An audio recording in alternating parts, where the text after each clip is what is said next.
સમય પર વડાપ્રધાને અપીલ કરી છે, ત્યારે પીએમની અપીલને ટુરિઝમ ઇન્ડસ્ટ્રી આવકારે છે।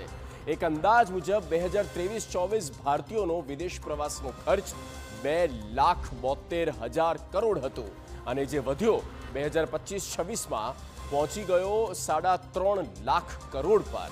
આ સ્થિતિએ વિદેશ પ્રવાસ ઓછા થાય તો વિદેશી હુંડિયામણમાં ફાયદો થઈ શકે। એટલું જ નહીં, દેશમાં જ પ્રવાસ કરવાથી ભારતના અર્થતંત્રને લાભ થઈ શકે અને પ્રવાસના ક્ષેત્રે રોજગારી વધી શકે। જો કે ભારતમાં પ્રવાસન ક્ષેત્રે હજુ ઘણી સુવિધાઓ વધારવી પડશે।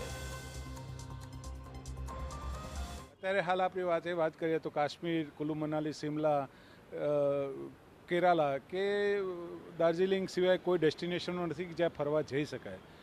આપણા દેશની અંદર 15 કે 20થી વધારે ડેસ્ટિનેશનો ડેવલપ કરવામાં આવે, ઇન્ફ્રાસ્ટ્રક્ચર મજબૂત કરવામાં આવે, ટ્રાન્સપોર્ટેશન મજબૂત કરવામાં આવે તો 100% દેશનો પ્રવાસી દેશમાં પછી ફરી શકશે અને એની જે વિદેશ જવાની ગેલસા છે એ ક્યાંક ના ક્યાંક સારું અને વિશેષ મેળવવાની અને શાંતિ માટે પણ લોકો જતા હોય છે। જે દેશમાં જ મળી જશે તો 100% પ્રવાસી ભારતમાં ફરતો થશે અને વિદેશી હુંડિયામણની બચત થશે।